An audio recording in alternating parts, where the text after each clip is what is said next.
Buenos días, mi nombre es Guillermo Bailaro, soy médico cirujano del Hospital Internacional General de Agudos, Dr. Oscar Allende, de la ciudad de Mar del Plata, Argentina, y junto con mis compañeros queremos agradecer esta nueva oportunidad de la Sociedad Panamericana de Trauma para compartir con ustedes nuestras experiencias en la cirugía, en esta ocasión a través del trabajo Traumatismos tóraco-abdominales penetrantes, ¿qué cavidad operar primero? Sabemos que los pacientes con este tipo de lesiones potenciales, tanto en tórax como en abdomen, plantean el desafío de decidir qué cavidad operar de modo prioritario, dado que iniciar la cirugía en la cavidad con las lesiones menos graves puede retrasar el manejo de un taponamiento cardíaco o de una hemorragia ubicada en la otra cavidad. Los objetivos del trabajo han sido analizar las características de estos pacientes con secuencias de intervenciones quirúrgicas combinadas en tórax y abdomen, la incidencia de error por inapropiada secuencia de procedimientos operatorios y la relación de estos factores anteriores con la mortalidad. Con un diseño retrospectivo observacional, se revisaron las historias clínicas de pacientes asistidos entre enero del 2005 y diciembre del 2018 con este tipo de lesiones y que requirieron los siguientes procedimientos operatorios: drenaje pleural, toracotomía, laparotomía y o videolaparoscopía. La región tóraco-abdominal fue definida desde el punto de vista anatómico, con una cara anterior extendiéndose desde el cuarto espacio intercostal hasta el reborde costal, la cara posterior entre el séptimo espacio intercostal y el reborde costal, y su sector lateral entre el sexto espacio intercostal y el reborde costal. Fueron reportados 79 pacientes, los cuales se dividieron en dos grupos, un grupo que incluyó 48 pacientes,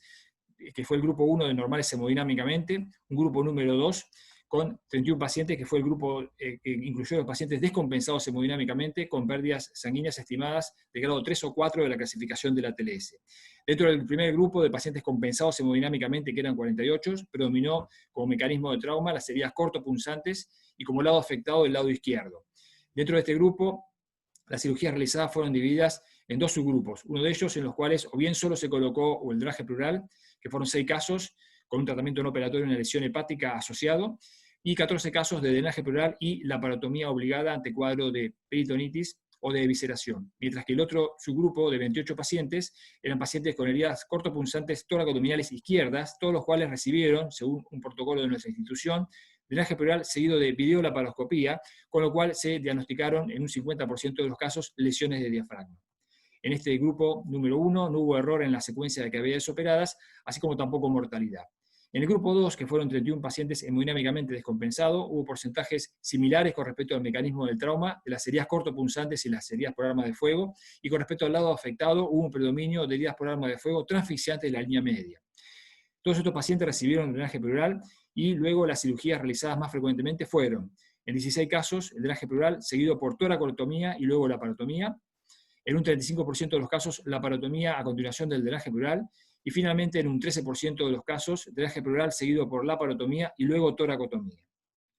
Dentro de este grupo de pacientes descompensados fue donde se registró la mortalidad de toda la serie, 12 pacientes, los cuales la mayoría eran heridas de arma de fuego transfixiantes de la línea media, y también en este subgrupo de descompensados hemodinámicamente fueron donde estuvieron los 8 casos de secuencia inapropiada del abordaje de las cavidades. Cuando evaluamos específicamente este subgrupo de 8 pacientes con una secuencia inapropiada del abordaje de las cavidades, vemos que en 4 de ellos se inició con la cirugía una toracotomía, cuando en realidad el sangrado más importante estaba en el abdomen, respondiendo en 3 de esos 4 casos a una lesión de vena cava retropática y a una lesión hepática. Mientras que en los otros 4 casos en los cuales se inició el abordaje con una laparotomía,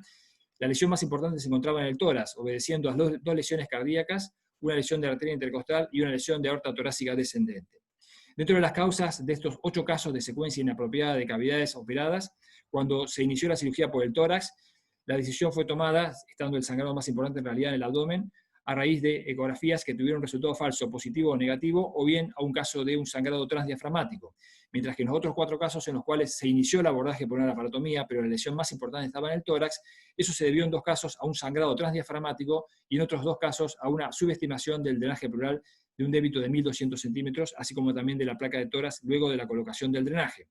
Cuando se analizaron los factores que habían influido para decidir si empezar por el tórax o por el abdomen en estas cirugías, en 5 de estos 8 casos se consideró ese factor como potencialmente prevenible, debido a que se debía a resultados falsos de la ecografía o bien a una subestimación del drenaje pleural, mientras que en los otros 3 casos se consideró como no prevenible debido a que se trataba de hemorragias que atravesaban una lesión diafragmática, lo cual no había podido ser detectado ni con el ultrasonido ni con la radiografía en un contexto de shock hipovolémico.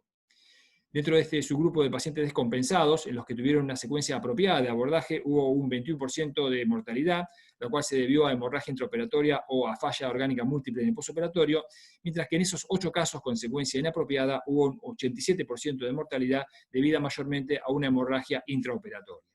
Como conclusiones de este trabajo, sin dejar de considerar que se trata de una serie pequeña y retrospectiva, se halló que los pacientes con traumatismo tóraco-abdominal penetrante y hemodinámicamente compensados presentaron un predominio de heridas cortopunzantes del lado izquierdo y no tuvieron errores en el manejo secuencial de cavidades ni mortalidad, mientras que en aquel grupo de pacientes con este tipo de lesiones, pero presencia de shock, predominaron las heridas de arma de fuego transfixiantes, y este grupo fue el que tuvo exclusivamente los errores de manejo con secuencia inapropiada y la mortalidad.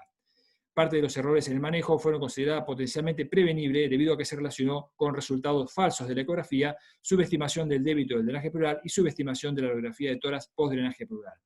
Como corolario de esta experiencia, queremos compartir este protocolo que hemos comenzado a utilizar en nuestra institución para el manejo de estos pacientes con traumatismo tóraco-abdominal penetrante, y en los cuales la valoración inicial corresponde al protocolo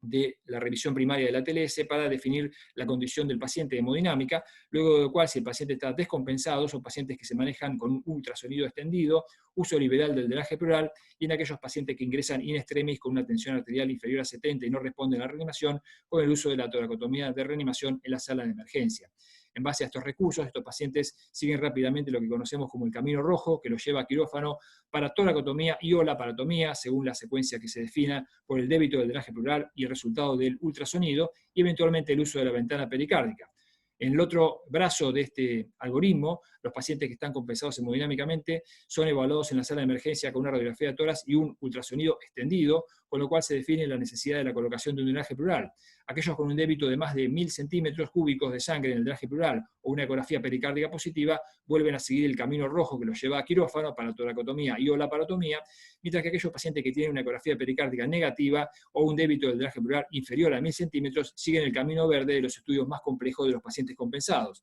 ya sea aquellos con heridas por arma de fuego o cortopunzantes derechas, que van a una tomografía para tratar de evaluar la posibilidad de algún tratamiento no operatorio, mientras que los que tienen heridas cortopunzantes del lado izquierdo reciben sistemáticamente videolaparoscopía para descartar una lesión de diafragma o otro tipo de lesión a nivel intraabdominal. Muchas gracias por esta nueva oportunidad de compartir con ustedes nuestra experiencia.